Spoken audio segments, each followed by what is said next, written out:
Welcome to a new podcast episode. Today we explore one of the world's most fundamental resources, coal. Coal remains a crucial global commodity, powering economies and driving industrial growth.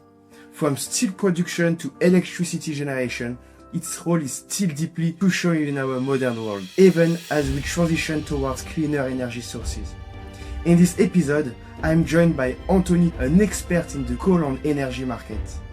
Together, we present a masterclass covering the difference between met coal and thermal coal, the coal mining process, including surface and underground extraction, the largest exporters and importers shaping the global coal trade. We're going to explore how coal quality is assessed with a focus on ash content, sulfur content, and calorific value, on the challenges of transporting coal safely across the world. Whether you're in mining, trading, shipping, or just curious about how this black rock still fuels nations, this masterclass is for you. So let's dive in.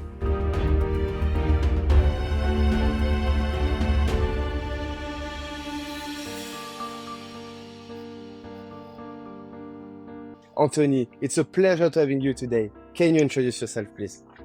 Thanks, Paul-Louis. Again, my name is Anthony Knutson. I do go by Tony Knutson.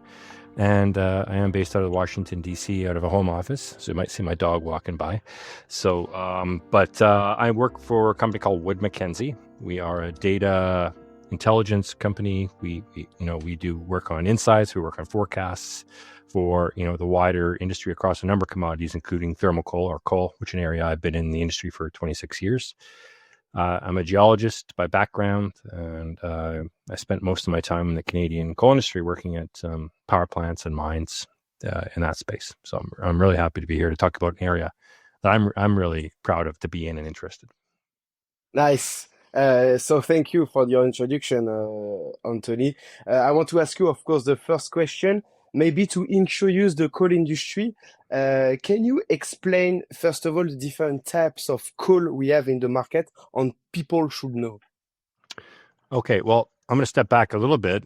Some people have this view of what coal is. So, coal it's combustible. So it's combustible, it could be black or brown, sedimentary rock. So, and it's actually formed from accumulated plant material. So we have, coal reserves, typically, 300 million years old down to, 1 million years old. And this is like massive amounts of plant material or other organic matter that's laid down on land, or like swamps or, shallow marine basins underwater. And those layers build, and they're compressed, they're coalified or lithified, and you might get clays, sands, and silts deposited in there. And, as that coal is, buried, it's as I mentioned, it's coalified, and it's enriched in materials. So, the different types of coals are, there's probably two major ones your audience would want to know about. There's, the thermal coal, and there's metallurgical coal. So, most people say when you say coal, it's one thing, right? It's just black rock. Yeah. But the big one is thermal coal. So that right now, that is by far the largest amount, used globally. It's used either predominantly in power to it's crushed and it's blown into a boiler, and we have a giant fireball, and it's that fireball heats water and produces steam to drive a turbine. That's kind of the predominant uses. What other uses for thermal coal, like this is, a lower rank or lower quality, which I'll get into in a little bit.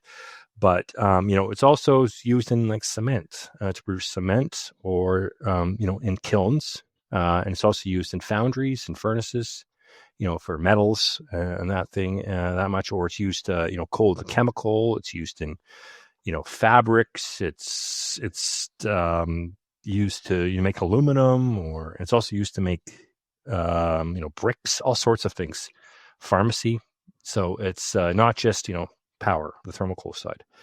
And if you go to the metallurgical coal side, it's predominantly used in the production of steel, and it's predominantly used, it's used, they turn metallurgical coal into coke, and there's specific coking coals that make this coke product. And the coke is is put into a blast furnace with iron and flux and other things, and then that's used to purify the iron oxide into pure liquid iron and eventually into steel. So those are kind of the two major types of coal. Okay, very clear. Thank you. Yep. I imagine the one that everyone knows, I think, is the thermal coal, because this is the one that we are using to produce electricity. Is that right? Correct. And within that, there's different ranks, as I mentioned before. As the more you coalify or lithify this coal, like we started with peat. Maybe your audience is familiar with peat. That's kind of the first stage. And then you'd move into what we call lignite. That's the lowest heat content coal that's being used to generate electricity. And then we move into a category. Yeah. So then we move into like subbituminous, bituminous coals. And then those are the types that are used for, in thermal coal production. Those are for power generation. Yeah. Okay, and in terms of mining, is it the same for these two type of coal, or do we have different process? Both thermal and metallurgical coal are mined using surface methods, so and also underground methods. Predominantly thermal coal is closer to the ground. I'm being very general here, so it's predominantly surface mines.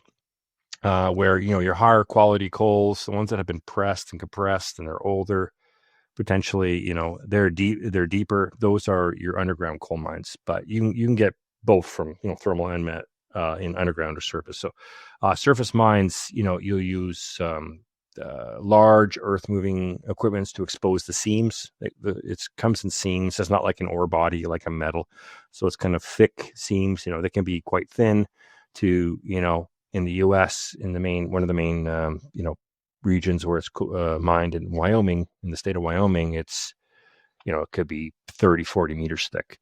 So and then you use like drag lines or truck and shovel to expose the coal, and you're moving this overburden, what we call, and you're exposing the seam.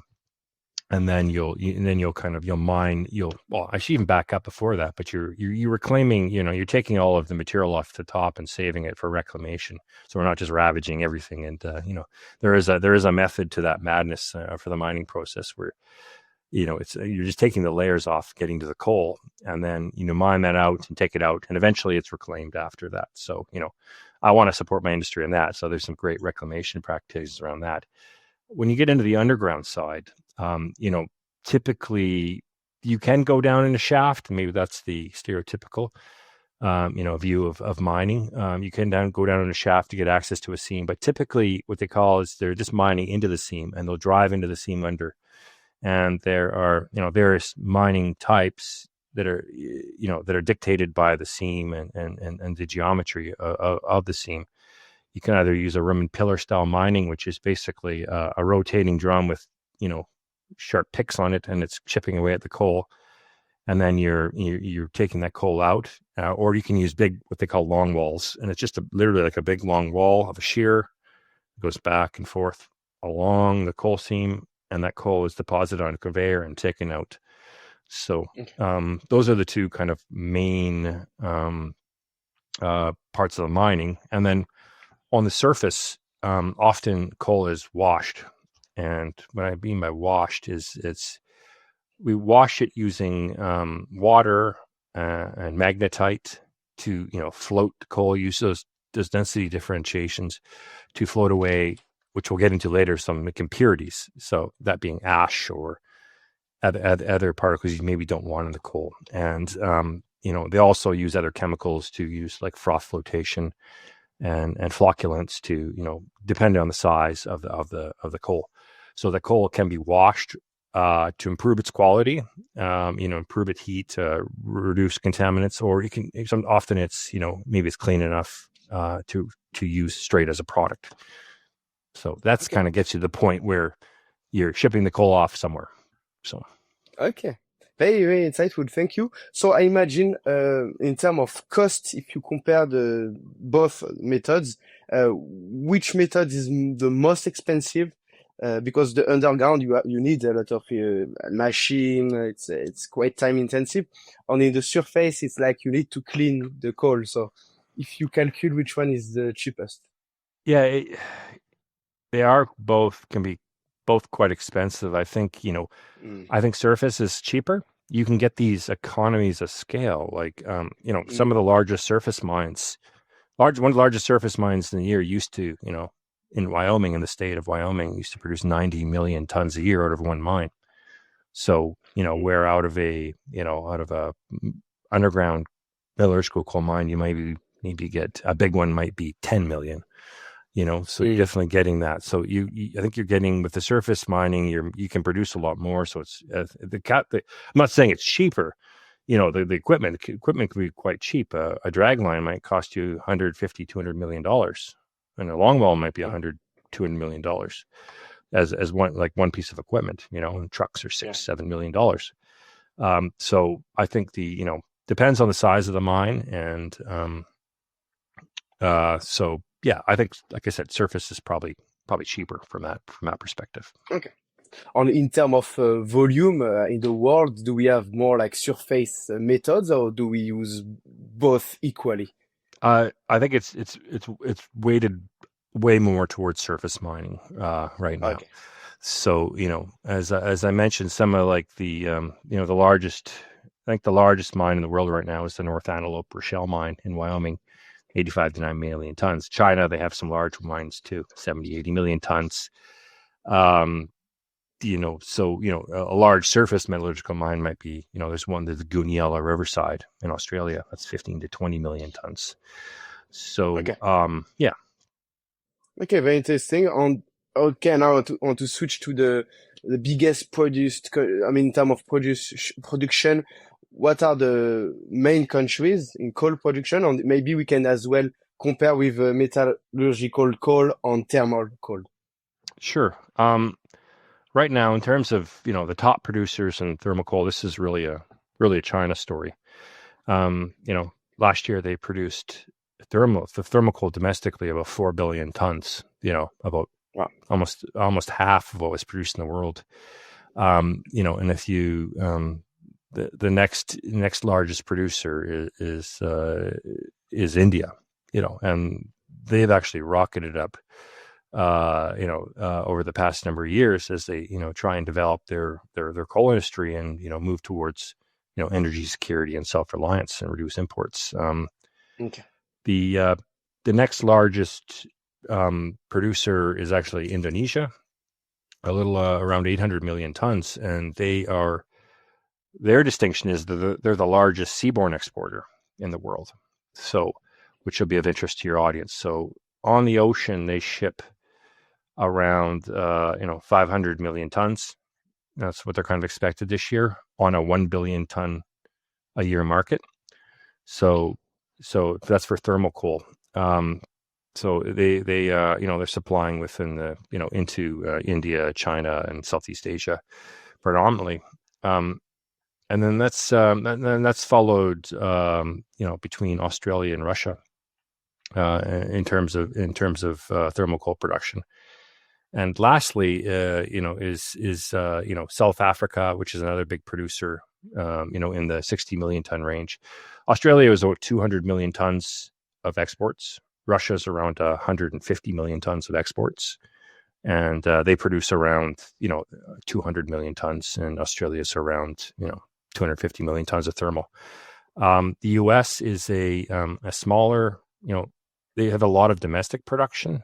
Well, this year it's around 500,000 tons, and they export around 40 million tons or so globally. And what we've seen over, if you do a comparison over the last 25 years, China was maybe 1 billion tons produced, and the U.S. was close to 1 billion tons. So they're kind of they've gone in opposite directions in terms of coal production, and that's just how coal-fired power essentially has changed within the global energy mix. So in terms of metallurgical production, China produces a lot of their own domestically. India, not as much. Their reserves don't have a lot of metallurgical coal reserves. The coal reserves they have in India are are thermal coal based, and they're actually poor quality. If you're comparing it to like an Australian coal, which is kind of a, they have a gold standard for like thermal coal. Like there's a reason there's some of the price indexes are based out of the Newcastle port. So other big producers are the U.S., Russia, and Canada as well. Okay. So those are some of your other major players in terms of metallurgical coal production. Okay. Do we have a ratio in terms of export on production? Because I imagine like some countries, for example, China, they use mainly their own coal, but another country like maybe South Africa or even Australia, they export most of their coal. They do. So typically China, and I'm looking predominantly at the, imports, it's usually 10 to 15% of their demand needs are imports, but, and then they'll use 90 to 85% of domestically supplied, where Australia effectively, I'm guessing here, it's, I don't have the exact numbers on me right now, but you're probably 80 to 90%, probably 85 to 90% of their production at least is, exported. So they're totally focused on exports. They do have some like coal plants and small steel mills, but they are completely focused on exports. Indonesia is a little less so. They do have a larger, they export quite a bit, but they produce 800 million tons, and they export around 550. So there is a domestic market there that they supply. Russia is probably around 200 to 250, and they're exporting quite a bit of their coals as well. So, you do have and then like Indonesia or India doesn't export any coal really. And China exports a really small fraction, like 5 million tons or something. It's inconsequential compared to the market. So, okay. If you take into account like the country with the biggest export ratio, it will be maybe Australia or. I would say it's Indonesia right now from the thermal coal side. If you're looking at met coal, it's Australia for sure. So they're kind of the king of exports for met coal. They have the best qualities and the largest production out of that's produced out of the state of Queensland. So that's an area that's you see those ports up there that support that. So and then thermal coal is out of the Newcastle port. Okay, that's something very important. Talking about like the country who produce like coal. So of course it's different depending the type of coal, met coal or thermal coal. Very important to mention. Right. Yeah.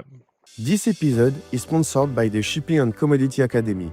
If you want to gain knowledge in the shipping and commodity industry, earn a certification, and boost your career, go visit shippingandcommodityacademy.com.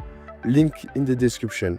Okay. And if we talk about Colombia and South Africa, is it like big producer of coal, or it's like it's a tiny volume if you compare with Asia or Australia? Well, I'll start with Colombia. Colombia used to be a real like powerhouse in export thermal coal, like almost 80 million tons, a little more. But it was a reliance on the European market.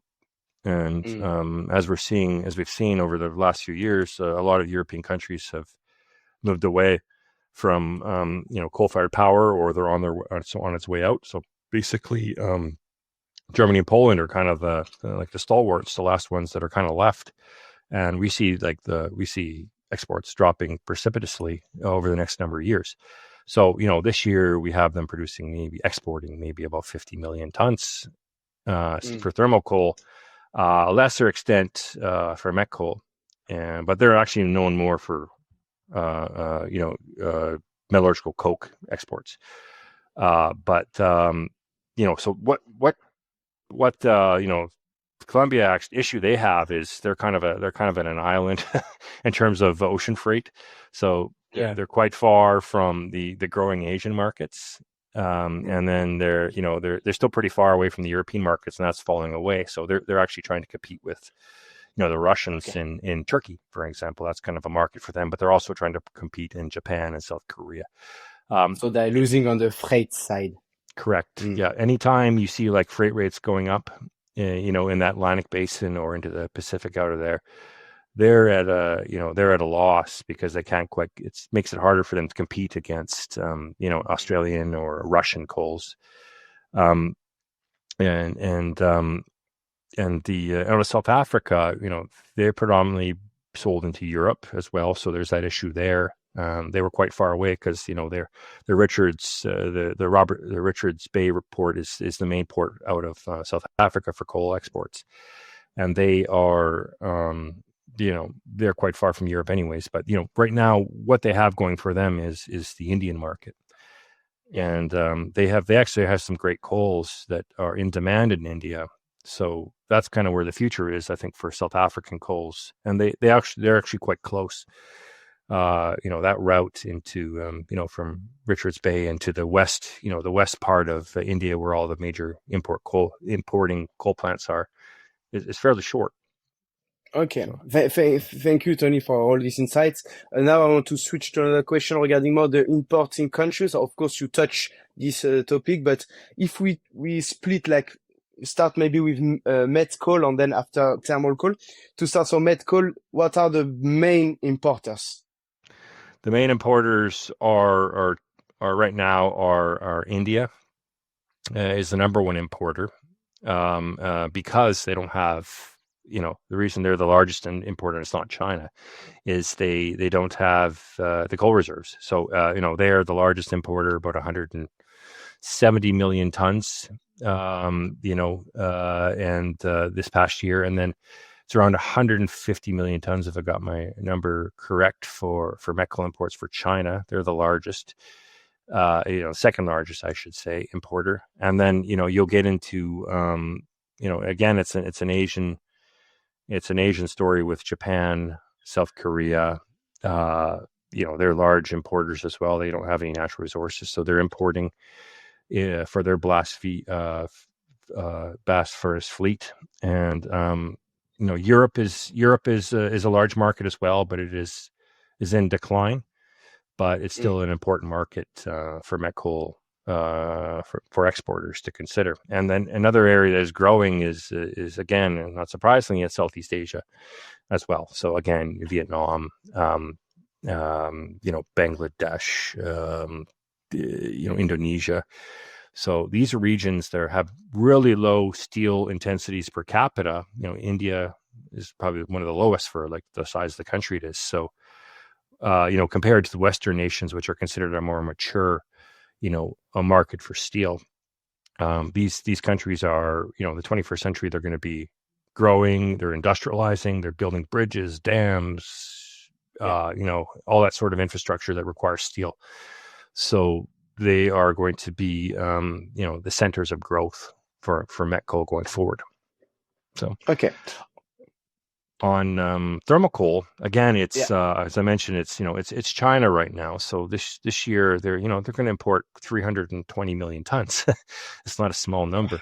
Yeah. So followed by India, as I mentioned earlier, around 180 million tons, and then again, it's a Asia story. So it's followed by what we call the JKT region, which is Japan, South Korea, and Taiwan. Those are the next kind of three biggest users of imported thermal coal. Europe, less so. It's declining. Turkey is actually a big market, and also Morocco. So those are some areas to watch out for beyond that Southeast Asia, China area. So. Okay. Thank you for the insights, Tony. And now I want to ask you another question about the quality of coal. I think it's a big topic, and I would like to take a couple of minutes to discuss about it, because first of all, we have different factors to take into account. Talking about coal, of course, we have the ash content, the sulfur level, the calorific value. Maybe can you define these terms, please, Tony? Yeah. So the ash content, yeah, I guess I'll go over them all before I jump into Yeah. it. So coal has the important stuff, which is your volatile matter and your carbon. Your carbon is your most important thing. That's where you're getting heat from. You have all these other things as part of when the coal is formed. You have your ash content, your sulfur, um, volatile matters, which is kind of like material that has to be driven off. How easily ignitable it is if you're talking thermal coals. So, as I mentioned before, there's like a lignite all the way up to a bituminous coal for the thermal side, and they have various levels of ash or more prominently like heat content as well. So the lignites have a lower heat content, and then as you keep going through like a subbituminous, bituminous, and even up to anthracite, which is your highest quality coal in terms of heat content and carbon, um, they all have different ways they react in a boiler if you're burning it, for instance. In terms of qualities that aren't useful to, like, when you're burning something like a coal, ash content, you really want to have as low ash as you can. Ash is hard on equipment. It's abrasive. It's just something that's going to end up in your ash in the back end, something you're going to have to handle later on. So, in a landfill or type things. So the lower the ash, the better.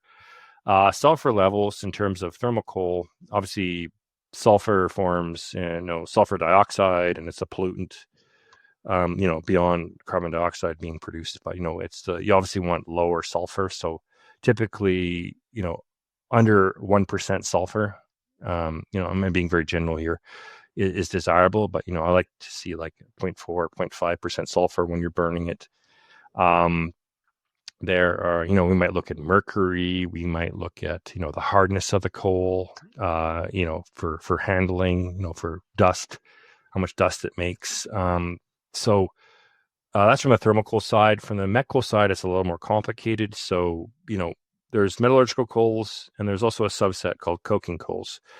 And coking coals have the ability to form coke, that's we'd actually have to have a whole podcast just to talk about how coke is Yeah. used, or how it's formed, and within what we call coke ovens. You similarly, you want lower ash, you want lower sulfur, you want lower phosphorus. Like, there's different chemicals in there, that will impact steel quality. So down the road, so you might have a weaker steel, or you might produce more slag when you're producing iron, if you have higher impurities in there. So heat content isn't as a big of a deal for steel making coals, unless you're using another metallurgical coal, which we call pulverized PCI, or pulverized coal injection. And that's a type of coal that isn't coking, but it has enough heat to put into the blast furnace to provide heat and reduce, not reduce, to help offset coke. So that's the whole point of when you're injecting. It's a lower cost than if you're using coking coal, and coking coal allows iron ore to be reduced in the environment within that blast furnace. So that's one of the purposes of that coke, is to reduce the iron oxide into pure iron. So those are kind of the main uses and the contents, And when you're looking at, I'm just going to mention pricing, so which might be of interest, and demand. Yeah. Right now there's demands for all coal types, but I think into the future we're going to see more demand for higher quality coals.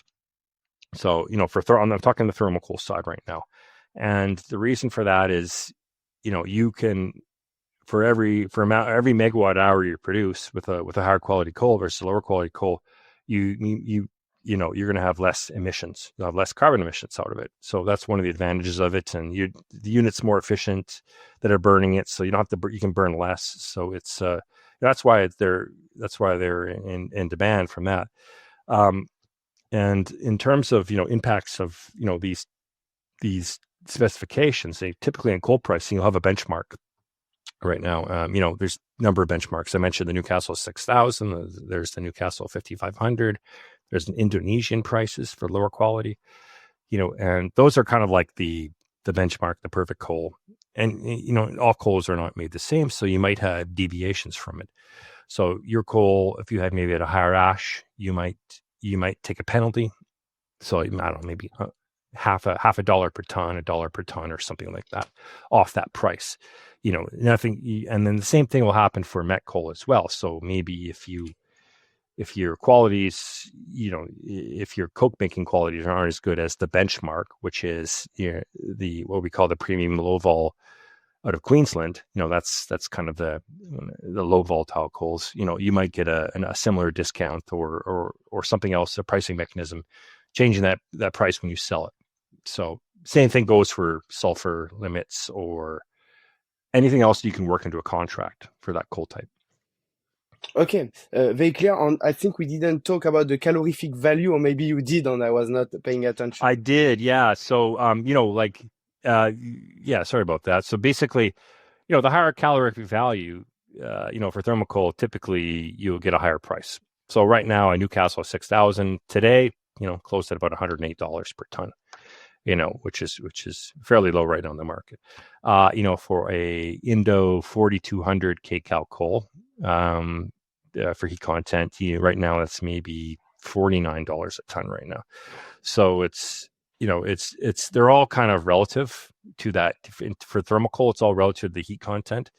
Metallurgical coal is relative to other met coal properties. So that PLV coal, I don't know off the top of my head, I think it's $150, $160 a ton right now.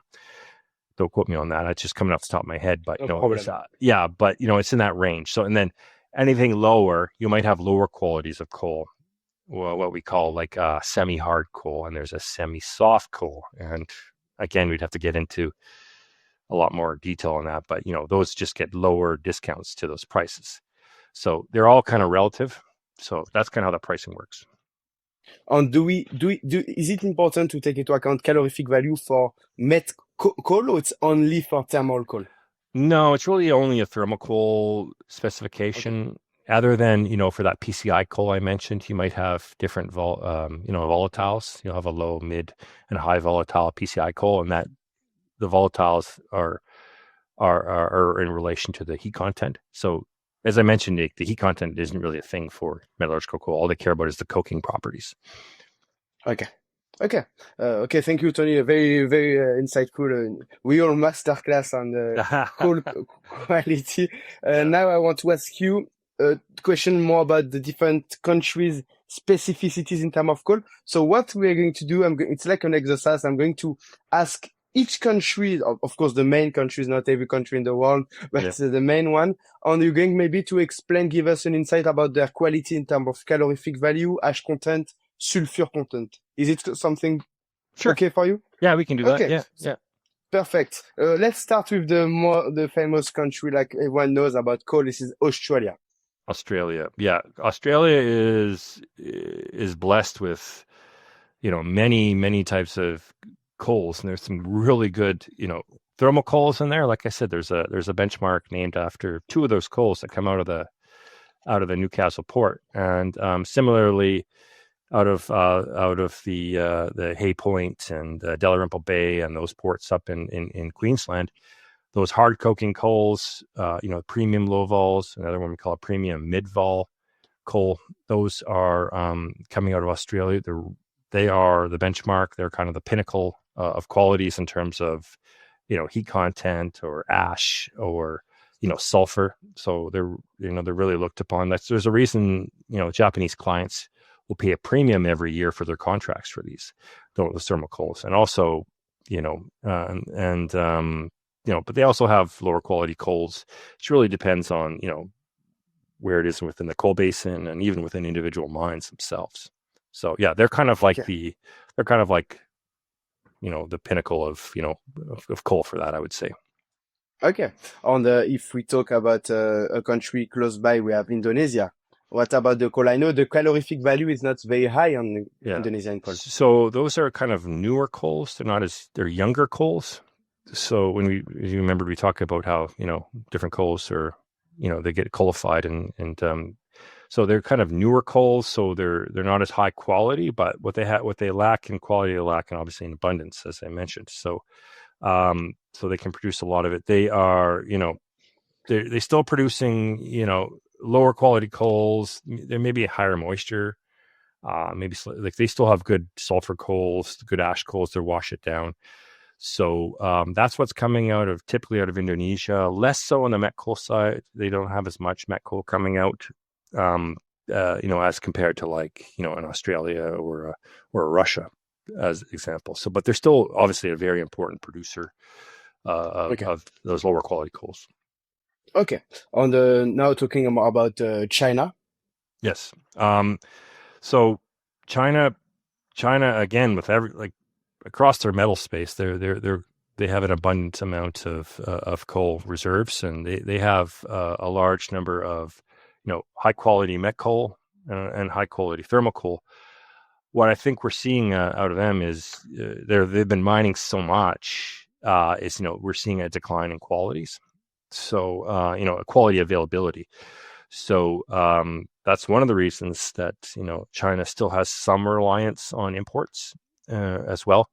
So they can still produce the good qualities, but not as much as they had in the past. So, and I think this is also somewhat similar story in the U.S. If I want to jump there right now. So, they have a lot of coals there right now, but a lot of their met coal, their mines, their coal fields are quite mature. A little bit of a real quick side story. I was involved in a project in Western Canada for a coking coal project mine, and we had some U.S. people looking at the project, and they said, "Man, it was about 3 meters thick, the seam." And they said that coal would have been mined out in the 1940s. You guys are, so that kind of speaks to this, like how advanced, how mature their seams are. But they have a lot of like lower quality coals for thermal wise out in the western states. So what the U.S. does have is a really unique, what we call like a high volatile coking coal that is very valued across the globe. It's really predominantly only found in the U.S. So it's unique in terms of, when you're blending cokes, when you're using 20 different coals to make a coke, it's quite valued from that perspective. So, okay. Yeah. So we can switch to maybe to India. Yes. And so India, again, has a lot of coal, but in terms, they have a lot of thermal coal. And as I mentioned earlier, the qualities aren't that good. Like, I think, there really isn't a lot of those 6,000 kcal that really the high benchmark. Most of it's probably 5,500 and lower. So it's so they're dealing with a lot of those issues with their having to wash the coal, to reduce ash, very high ash. So it's not the best. That's another reason they're quite a bit reliant on imports. But on the met coal side, they're almost entirely, I think, 100% or effectively 100% reliant on imports. Their met coals are quite poor. So so they're definitely relying on Australia, Russia, other producers to supply them as they grow that industry.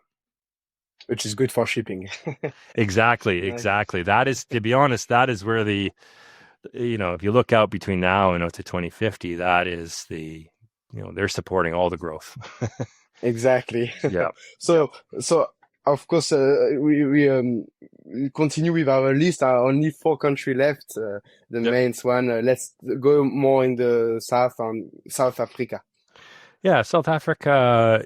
I think they're known more for their thermal coals. So they have a lot of thermal coal mining there. It's actually supporting quite a large domestic thermal coal fleet.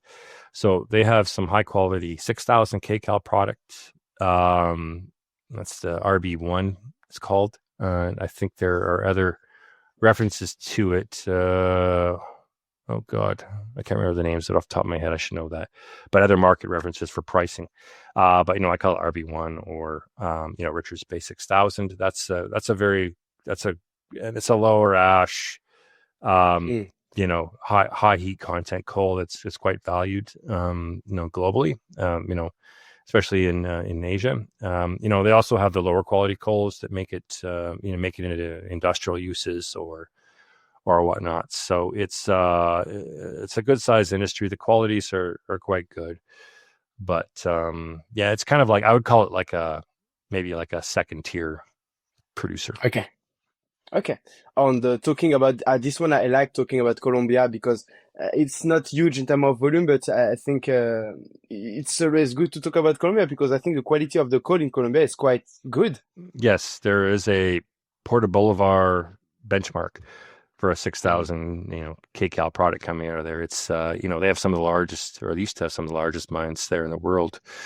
20-30 million tons a year out of that kind of that northeast region of Colombia, and they hit those ports predominantly in the Atlantic Basin, and so they have some good higher quality coals. They actually have a lot of challenges beyond the markets, just around mining it. There's a huge issues around. I'll dive a little bit on the social side around a lot of the indigenous groups are opposed to the mining there, and they've had a lot of issues with railroads getting blown up and delays to ports from that and things like that. So that's probably one of the more active countries where there's a lot of social angst against coal mining.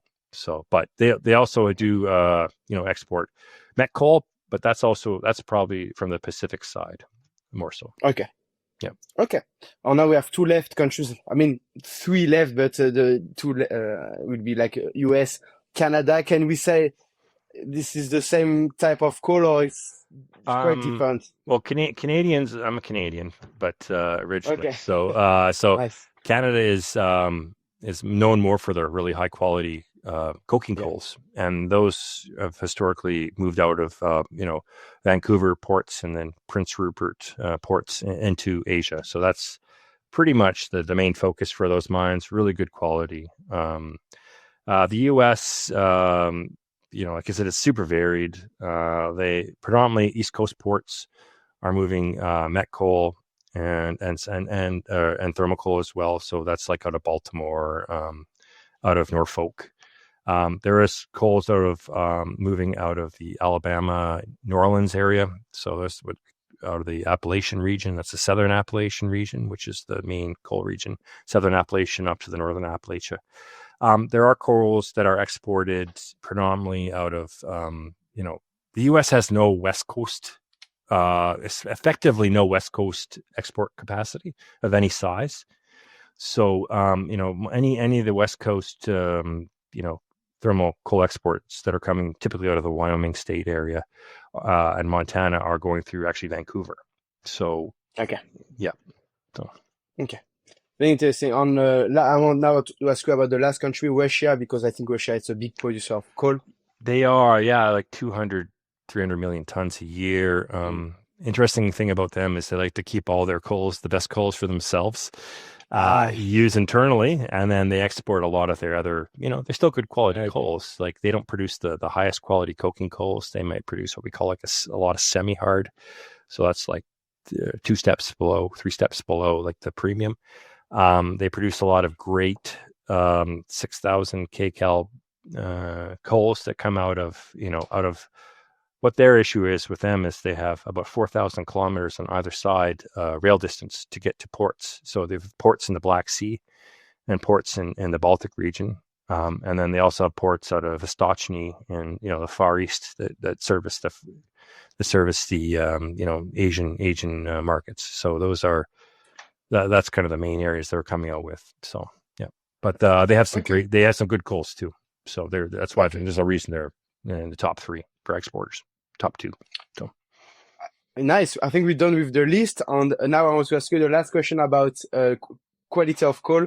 Can we to conclude about this question, make a ranking about first the best quality in terms of country to the lowest quality, or it can be the most expensive to the cheapest coal? I would say your highest quality coal, let's start with met coal, that's coming out of Australia.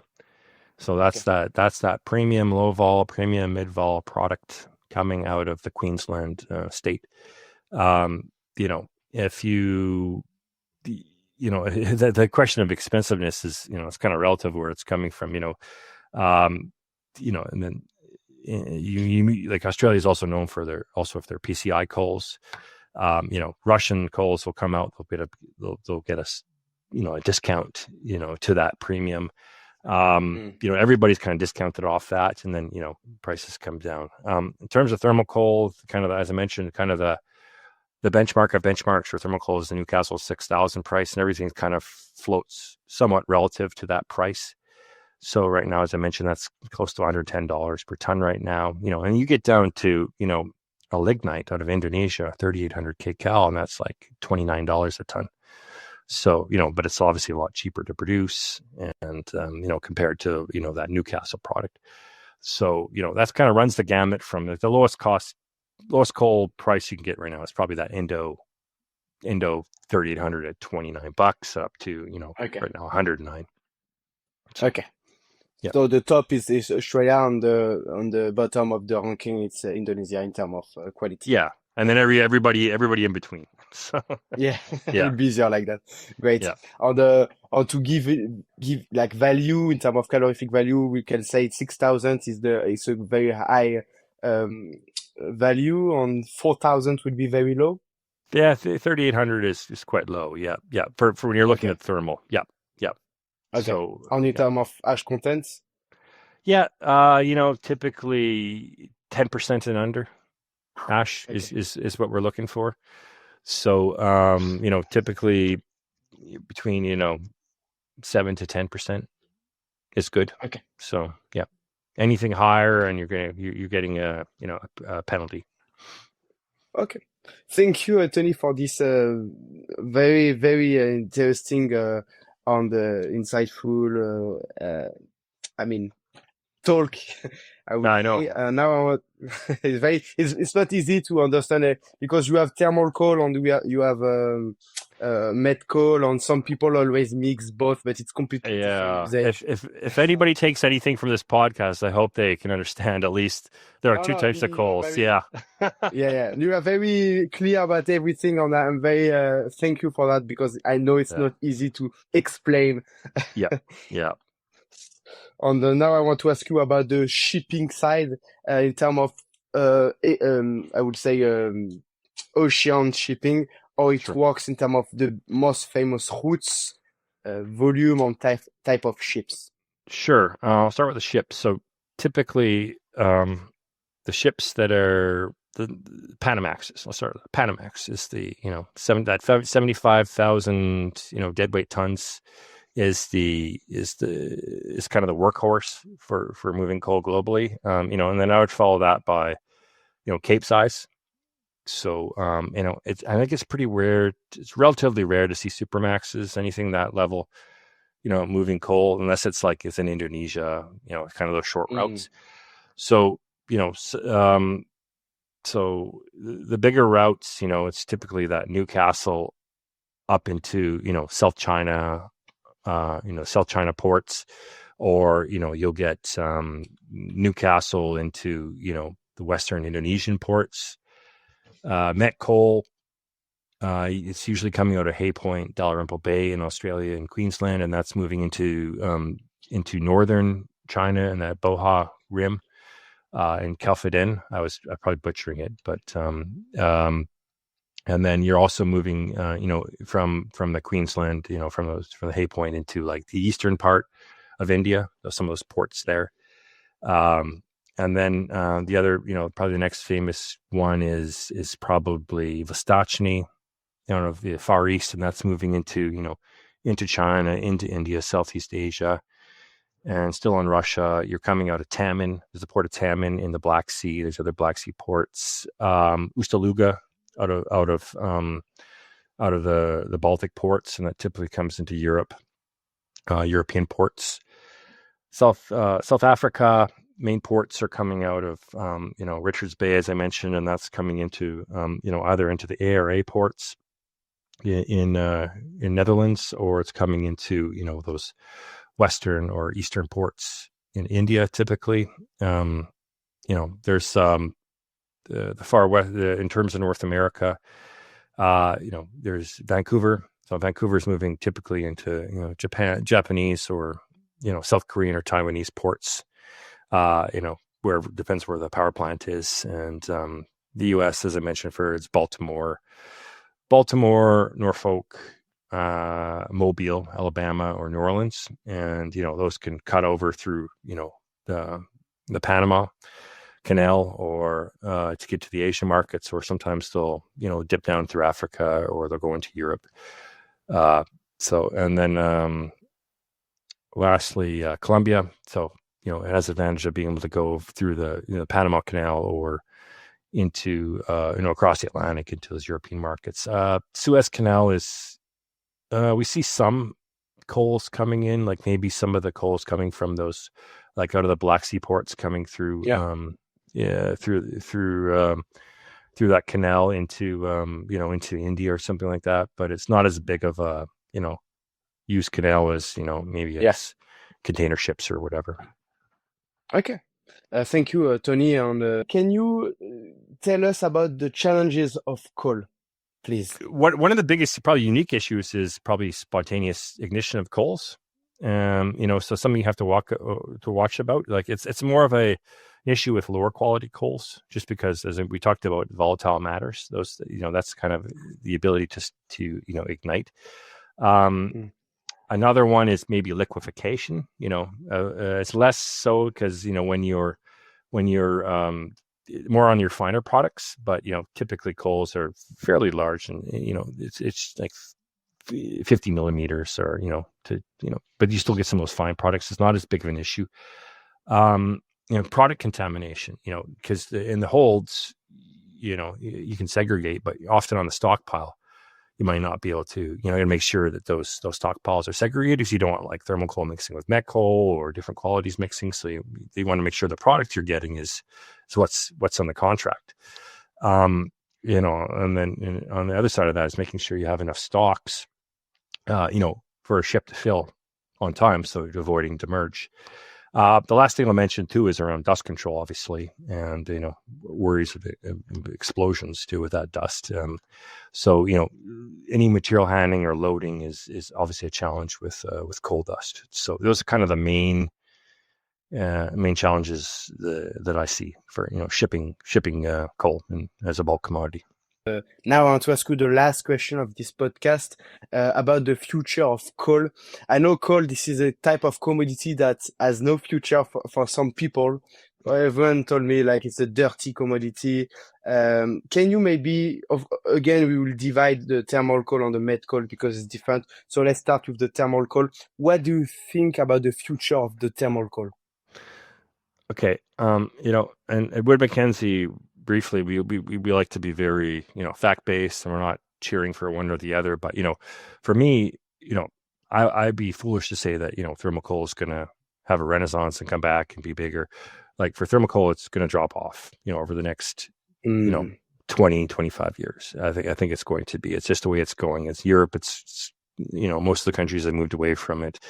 I just think the pace of it's going to be very interesting because, we are seeing a bit of a pullback in terms of, the pace of the energy transition right now. And people are really concerned about security of supply and affordability. So we're seeing some of those, like in China and India, they're the home of all the new coal plants right now. So and it's a very young fleet. So, typically, you can get 50, 60 years out of a coal plant. The U.S. coal fleet is about 47 years old. Chinese and Indian fleets are 16, 17 years old, roughly.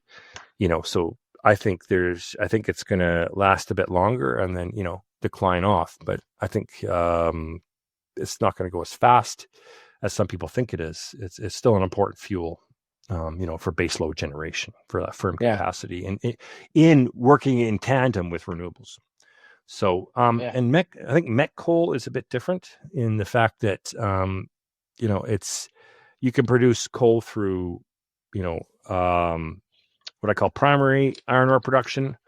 It's using iron ore and coke, or you can produce iron and steel through what we call, using like scrap material and things like that through directly reduced iron and electric arc furnaces.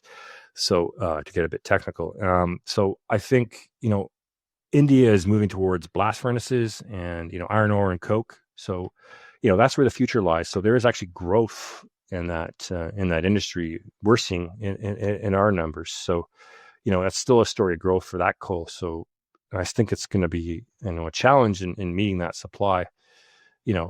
Further afield as people question building a coal mine in the mid 21st century. So or later in the 21st century. So yeah, that's kind of how I see it. But I still think its future hasn't been written yet for both of them. So it's still interesting. I'm going to retire on it. God, I hope I can retire on it. So yeah, so that's kind of the way I see it. But it's been a fun 25 years, and it's been a very interesting industry. Yeah, and just maybe I forgot to ask you about the difference in volume in terms of with a met and a thermal coal. It's like a thermal coal is Thermal much coal, 3 times bigger. yeah, it is about 300 million tons for met coal, and it's about 1 billion tons in the ocean right now for thermal. And then we know by 2050 we see around 400 million tons in the ocean for thermal coal, and maybe a similar volume for met coal.